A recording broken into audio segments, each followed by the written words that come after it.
আপনারা জানেন যে আগামী 12ই ফেব্রুয়ারি ত্রয়োদশ জাতীয় সংসদ নির্বাচন অনুষ্ঠানের সকল আয়োজন সম্পন্ন হয়েছে, কিন্তু এখনও মাঠে ঘাটে কানাঘোষা রয়েছে 12 তারিখে আদৌ কি নির্বাচন হবে। এ নিয়ে আজকের আমাদের আয়োজন। আপনারা জানেন যে বিশেষ করে তিনটি বড় শক্তি এই নির্বাচনে অংশগ্রহণ করছে। একটি বাংলাদেশ জাতীয়তাবাদী দল বিএনপি, একটি জামাত ইসলাম এবং আরেকটি ইসলামী আন্দোলন সহ অন্যান্য যে দলগুলি। তো আমরা যদি মোটা দাগে তিন ভাগ করি তাহলে এই তিন জোট বা তিন দলের সাথে তিন দলের উপর ডিপেন্ড করছে পুরো ইলেকশনটা। তো আমরা সাম্প্রতিক সময়ে নানান বিতর্কিত বক্তব্য, নানান অভিযোগ পাল্টা অভিযোগ শুনতে পাচ্ছি। এই অভিযোগগুলি আসলে আমাদেরকে শঙ্কার কারণ হিসেবে দাঁড় করিয়েছে এবং মানুষ খুব শঙ্কার মধ্যে আছে আসলে 12 তারিখের নির্বাচনটা হচ্ছে। তো আমরা যদি ধরে নিই যে ধরেন এনসিপি একটা 5 আগস্টের একটা বিপ্লবের একটা ফসল, যদি আমরা এনসিপিকে ধরে নিই, এনসিপির মুখপাত্র আসিফ মাহমুদ ভুঁইয়া ওনারা বারবার বলার চেষ্টা করছেন যে নির্বাচনে লেভেল প্লেইং ফিল্ড নেই। যদি লেভেল প্লেইং ফিল্ড ওনাদের কাছে ফিল না হয় তাহলে ওনারা আন্দোলনে যাবেন বা যে কোনো প্রকারে যাবেন। উনি বলছেন যে নির্বাচনটা প্রয়োজন বোধে পিছিয়ে দেওয়া হবে। এটা একটা শঙ্কার কারণ। কিন্তু ডক্টর ইউনূস কিন্তু খুব পরিষ্কার করে বলেছেন যে আমরা 12 তারিখে অবাধ এবং সুষ্ঠু একটা নির্বাচন করার পথে হাঁটছি, এতে কোনো সন্দেহ নেই। পাশাপাশি আপনার এনসিপির আরেক নেতা হাসনাত আবদুল্লাহ প্রতিনিয়তই বলে বেড়াচ্ছেন যে ঋণ খেলাপি এবং আপনার হচ্ছে যে দ্বৈত নাগরিক এবং তাদের নির্বাচনে অংশগ্রহণ করার সুযোগ নেই। যদি তারা অংশগ্রহণ করে তাহলে ওনারা আন্দোলনে যাবেন। তো এই বিষয়টা আমি বা আমরা খুব গুরুত্ব সহকারে নিই, কারণ ওনারা যেহেতু 10 দলীয় জোটের নেতৃত্বস্থানীয় ব্যক্তি এবং গুরুত্বপূর্ণ, তো তাদের এই কথাগুলি আমরা খুবই আমলে নিচ্ছি বা পাবলিক খুব আমলে নিচ্ছে। এরপরে জামায়াত ইসলামের যে অবস্থান, জামায়াত ইসলাম ধরেন আবদুল্লাহ মোহাম্মদ তাহের গতকালকে বা পরশু উনি ইউনূসের সাথে দেখা করে এসে বলেছেন যে আমাদের আমিরের প্রোটোকল লাগবে। কেন? যেহেতু তারেক রহমানের একটা বিশাল প্রোটোকল আছে নিরাপত্তার, আমাদের আমিরের প্রোটোকল লাগবে। তো সাংবাদিকরা তাকে প্রশ্ন করেছিলেন যে আমির তো সাধারণ অলরেডি মিশে গেছে, ওনার কেন প্রোটোকল দরকার, ওনার কী নিরাপত্তার অভাব? তো উনি মিষ্টি হেসে বলেছেন যে নিরাপত্তার বিষয় না, এটা শো অফের একটা বিষয় আছে, যে পাবলিক মনে করতে পারে যে তারেক রহমানকে এত প্রোটোকল দিয়েছে, উনি বোধহয় রাষ্ট্র ক্ষমতার দিকে ধাবিত হচ্ছেন। তো আমাদের আমিরের যদি এরকম প্রোটোকল থাকে মানুষ এটাকে খুব ব্যালেন্সিং মনে করবে। অন্যদিকে নির্বাচনে আপনারা জানেন যে ঢাকার একটা খুব গুরুত্বপূর্ণ আসন ঢাকা 8 এবং এখানে মির্জা আব্বাস বিএনপি স্থায়ী কমিটির সদস্য এবং এনসিপির কেন্দ্রীয় নেতা, খুবই গুরুত্বপূর্ণ নেতা নাসিরউদ্দিন পাটোয়ারি ইলেকশন করছেন এবং মাঠে ঘাটে উনি প্রতিনিয়তই নাম প্রকাশ না করেও আকার ইঙ্গিতে উনি চেষ্টা করছেন যে নাসিরউদ্দিন পাটোয়ারি বলার চেষ্টা করছেন যে মির্জা আব্বাস চাঁদাবাজির সাথে জড়িত, মির্জা আব্বাসের আগে কিছুই ছিল না। তো আসলে শুধু বিরোধিতা করার জন্যই আমার মনে হচ্ছে বিরোধিতাগুলি হচ্ছে, কারণ মির্জা আব্বাসদের ফ্যামিলি সম্পর্কে ঢাকাবাসী সবাই জানে বা জানে ওনাদের ফ্যামিলি এস্টাবলিশমেন্ট ঢাকায়, ওনারা চাঁদাবাজি করে ঘরবাড়ি করেছেন, এটা বিশ্বাসযোগ্য নয়। তো এই কারণে বলা হচ্ছে যে যদি সত্যতা থাকতো, ঘটনার পিছনে সত্যতা থাকলে অবশ্যই কিন্তু মানুষ এটাকে ভালোভাবে নিত। যেহেতু সত্যতা নেই, এই বিষয়গুলিকে মানুষ খুব ভালোভাবে নিচ্ছে না এবং আমার মনে হচ্ছে যে আমরা মনে করছি যে দূরত্ব তৈরি করার জন্য এই কথাগুলি বলা হচ্ছে।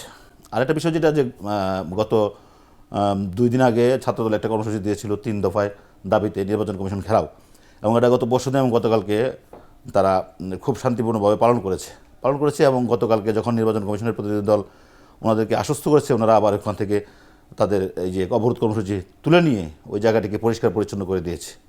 কিন্তু আবার এনসিপি বলছে যে ছাত্রদল, এনসিপির লোকজন আবার বলার করার চেষ্টা করছে যে ছাত্রদল মব সৃষ্টি করে কোনো কিছু আদায় করার চেষ্টা করছে।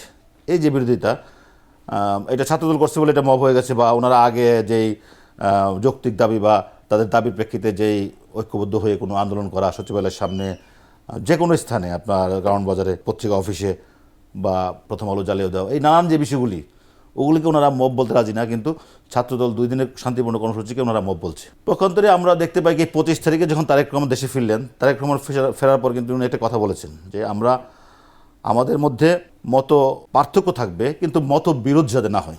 তো ওনার এই বক্তব্যটা ধরে যদি সবাই আগায়, আমার মনে হয় যে একটা ঐক্যমতের মানে ভিন্নতার মত ভিন্নতা থাকতেই পারে। আমি এক মানুষ, আরেকজন আরেক মানুষ, সবারই মত ভিন্ন থাকতে পারে, কিন্তু মত বিরোধ হলে বিষয়টা সাংঘর্ষিক হয়ে যায়। তো ক্রমশই এই কথাগুলি বিভিন্ন মিডিয়াতে, বিভিন্ন মাধ্যমে মানুষ যখন যত বেশি শুনছে তত বেশি মানুষ শঙ্কিত হচ্ছে যে আসলে এই অবস্থায় যদি থাকে বা সরকারের সাথে মানুষ ধরে এনে যে সরকারের সাথে হয়তো বা এনসিপির ভালো যোগাযোগ, বা এনসিপি বলছে যে সরকারের সাথে তারেক রহমানের ভালো যোগাযোগ, জামাত বলছে যে সরকার তারেক রহমানকে বেশি বেশি ফ্যাসিলিটি দিচ্ছে, আবার বিএনপি বলছে যে সরকারের অনেক জায়গায় জামাতের লোকজন বসে আছে। এই যে মত বিরোধের জায়গায় আগে বেড়ে যাচ্ছে, এই বেড়ে যাওয়াটা কিন্তু শঙ্কার কারণ, এবং এই কারণেই পাবলিক বলাবলি করছে যে আসলে কি 12 তারিখে নির্বাচনটি হবে। নির্বাচনে একটি পক্ষ কিন্তু একেবারে নির্বাচনের বাইরে আছে, সেটা হচ্ছে বাংলাদেশ আওয়ামী লীগ। আপনারা জানেন যে বিগত নির্বাচন 2024 সালের নির্বাচন পর্যন্ত আওয়ামী লীগ একা করেছে বা অন্য দলকে নিয়ে করেছে, বা এখনকার যে দল সব দলকে নিয়েও কোনো এক সময় করেছে। এই দলটি পুরোপুরি কিন্তু নির্বাচনের বাইরে। তো তাদের তো একটা ধরেন নেতৃস্থানীয় যারা আছেন, নেতা যারা কর্মী যারা ছিলেন, বড় বড় পদে ছিলেন, ওনারা হয়তো কেউ পালিয়ে গেছেন, অনেকে জেলে আছেন, অনেকে বিদেশে পালিয়ে আছেন। তো ওনারা যদি এই নির্বাচনে অংশগ্রহণ না করে, সেটাও কিন্তু একটা নির্বাচন সুষ্ঠু না হওয়ারও একটা কারণ থাকতে পারে। কীরকম? বাইরে থেকে কিন্তু প্রতিনিয়তই তাদের যে দলের প্রধান ছিলেন বা আছেন শেখ হাসিনা, উনি কিন্তু বিভিন্ন বার্তায় এই নির্বাচনকে বয়কট করার জন্য বা এই নির্বাচনকে প্রতিহত করার জন্য বারংবার বলে যাচ্ছেন। আপনি ওনার ছেলে সজীব ওয়াজেদ জয়, উনি ওনার ভেরিফাইড ফেসবুক পেজে লিখেছে নো ভোট নো ভোট, মানে যদি নৌকা না থাকে তাহলে ভোট দিতে যাবে না বা ভোট হবে না। আবার অনেক সময় সরাসরি নির্বাচন প্রতিহত করার জন্য কিন্তু হুমকি দিচ্ছেন।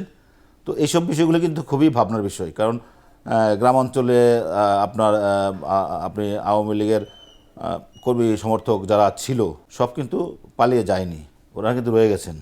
হয়তো অনেকে মামলায় অন্তর্ভুক্ত হন না, অনেকে পলাতক থাকতে হচ্ছে না, তারা কিন্তু ওপেনই আছেন। তো ওনারা যদি এই বিষয়টাকে সিরিয়াসলি নেয় এবং নির্বাচনে তাদের ভূমিকা রাখার চেষ্টা করে, তাহলে এটাও একটা গুরুত্বপূর্ণ জায়গায় দাঁড়িয়ে যাবে নির্বাচন হওয়া না হওয়ার বিষয়ে। পাবলিক কিন্তু আরেকটা বিষয় যেটা আমি সব জায়গায় বলার চেষ্টা করি, সেটা হচ্ছে হেনা ভোট। আপনারা জানেন যে 5 আগস্টের পরে যে সংস্কার প্রস্তাবগুলি এসেছিল, এই সংস্কার প্রস্তাবগুলি কম্পাইল করে 4টা পয়েন্টে সরকার হেনা ভোটের আয়োজন করেছে।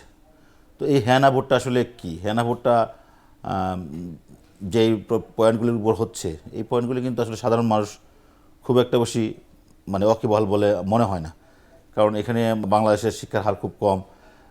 এরা লিসেনিং মানে শুনায় এই বিষয়টা সিদ্ধান্ত নেয়, কিন্তু এই পেপারসে যখন 2টা ব্যালট দেওয়া হবে একই সাথে, একটা হচ্ছে আপনার সংসদ নির্বাচনের ব্যালট, একটা হচ্ছে হানা ভোটের ব্যালট, আমার ধারণা গুরুত্ব থাকবে হচ্ছে সংসদ নির্বাচনের ব্যালটে। সুতরাং ওখানে ওই হানা ভোটের ব্যালটটা হানা ভোট দিল কি দিল না, বা অনেক সময় দেখা গেছে ব্যালট রেখেই চলে আসলো, ভাঁজ করে আর বক্সে ফেললো না, সেটা খুব গুরুত্বপূর্ণ জায়গা যে একসাথে ভোটটা করার কারণে হেনা ভোটের গুরুত্বটা অনেকটাই কম পাবে। দ্বিতীয়ত হচ্ছে যে সরকার ভোটের পক্ষে সরকার আছে, কিন্তু সরকার কিন্তু কোনো পক্ষ না, সরকার হচ্ছে আসলে নিরপেক্ষ জায়গায় যেই 4টা বিষয়, মৌলিক বিষয় সরকার রেকটিফাই করতে চায় জনগণের মাধ্যমে, সেটা জনগণের উপরে ছেড়ে দেওয়ার জন্য এই হানা ভোট। তো এই হানা ভোটের মধ্যে তো বিষয়টা এরকম হয়েছে যে আপনার 2টা ওয়েতে আপনি বললেন, 2টা ওয়ে দিলেন চয়েসের জন্য, আবার আপনি বলতেছেন যে না এটা ভালো এটা ভালো না। আমার মনে হয় না যে এটা শুধুমাত্র অর্থের অপচয়, কারণ আপনি যদি বলেই দেন যে এটা ভালো, তাহলে পরের অপশনটা রাখারই কোনো প্রয়োজন ছিল না। তো আমি মনে করি যে এই যে অপশনটা আপনি দিলেন, আবার এই অপশনের বিরোধিতা করছেন, সেটা ওনারা যেহেতু নিরপেক্ষ একটা জায়গায় আছেন, ওনারা এটা বলতে পারেন না। যদিও আপনার 10 দলীয় জোট বা অন্যান্য ছোটোখাটো রাজনৈতিক দলগুলা ভোটের পক্ষে প্রচারণা চালাচ্ছে, কিন্তু বাংলাদেশ জাতীয়তাবাদী দল কিন্তু আসলে মহাসচিব খুবই স্পষ্ট করে বলেছেন যে আমরা হাওয়ার পক্ষেও ক্যাম্পিং করবো না, নায়ের পক্ষেও ক্যাম্পিং করবো না, আমরা এটা জনগণের উপর ছেড়ে দিয়েছি। তো সত্যি কথা বলতে হেনা ভোটটা জনগণের মতামত যাচাইয়ের জন্য, সেহেতু হেনা ভোটটা জনগণের কাছে ছেড়ে দেওয়া উচিত। আজকের মতো এখানে শেষ করছি এডিটরস চয়েস। আগামী পর্বে দেখা হবে। সবার জন্য শুভকামনা, সবাই খুব ভালো থাকবেন।